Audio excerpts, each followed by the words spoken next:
भाइयों, आपको ऐसा लगता है कि बार बार आप व्हीलीज मारते हैं, प्रैक्टिस करते हैं, उससे आपकी बाइक में जान नहीं लगी या आपको चलाने में मजा नहीं आ रहा है, तो गाइस मुबारक हो, आपकी क्लच प्लेटों का नुकसान हो चुका है। तो आज की इस वीडियो में भाई यही बात करेंगे।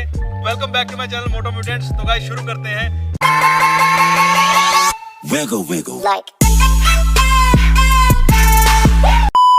तो क्या व्हीलीज मारने से आपकी बाइक की क्लच प्लेट्स पे नुकसान होता है या नहीं होता है, और अगर होता है तो गाइस कैसे होता है। तो लेट्स स्टार्ट। सबसे पहला पॉइंट है आपका इम्प्रॉपर शिफ्टिंग। जब भी कोई व्हीली बंदा मारता है या कोई सीखता है तो उसमें क्या रहता है कि आप एकदम से क्लच छोड़ते हो, एडजस्टमेंट नहीं हो पाती, प्रॉपर अडेप्ट नहीं कर पाते हैं उस चीज को कि किस आरपीएम पे आपने क्लच छोड़ना है। तो उसके हिसाब से गाइस आपकी व्हीलीज में दिक्कत आती है, क्लच प्लेट्स में दिक्कत आ जाती है from the beginning. First point है भाइयों ये। तो इसलिए अननोन बाइकर होता है, अननोन पता है, प्रैक्टिस कर रहा हूँ मैं और हमें पता भी नहीं कि क्लच किस तरह छोड़ना है, तो ये प्रॉब्लम आती है सबसे पहले इम्प्रॉपर शिफ्टिंग की वजह से। तो गाइस अब दूसरा पॉइंट है हमारा holding clutch for the long time. अगर बंदा व्हीली, अगर जैसे मैं व्हीली सीख रहा था तो मैंने भी गाइस क्लच बीच में बहुत देर तक दबा रखा था कि भाई मैं कब रेव करूं, कॉन्फिडेंस नहीं आता है, तो इसलिए क्लच ज़्यादा देर तक दबा रहता है, तो उससे भी गाइस आपकी क्लच प्लेट इफेक्ट हो जाती है। तो भाइयों तीसरा पॉइंट आपका ये आता है कि आपका क्लच डिसएंगेज नहीं होता है प्रॉपरली।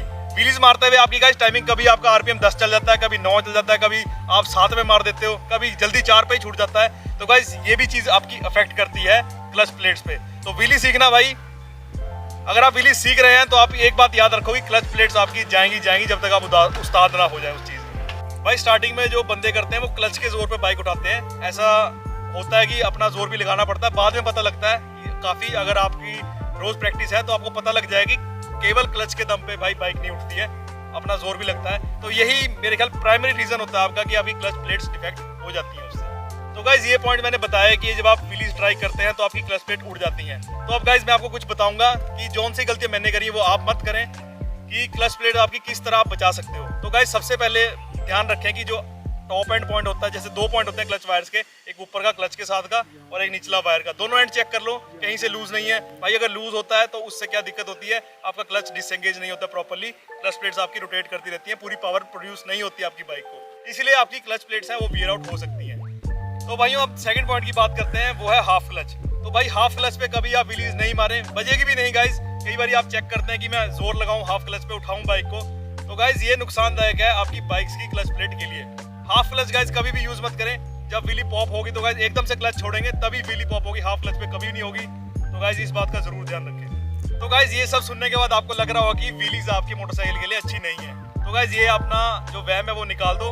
व्हीलीज में आपको बताऊंगा कि कैसी व्हीलीज आपकी बाइक के लिए अच्छी होती है और कैसी व्हीली आपकी बाइक के लिए नुकसानदायक होती है। तो चलिए गाइस शुरू करते हैं। अब गाइस सबसे पहले मैं आपको बताऊं कि बैड व्हीली कैसे बोलते हैं। बैड व्हीली गाइस ये बोलते हैं अगर आपकी बाइक पे जर्क लगता है, एकदम से छूटती है, डिसबैलेंस होती है और हाफ क्लच वाली व्हीली होती है, गाइस ये सब होती है बैड व्हीलीज।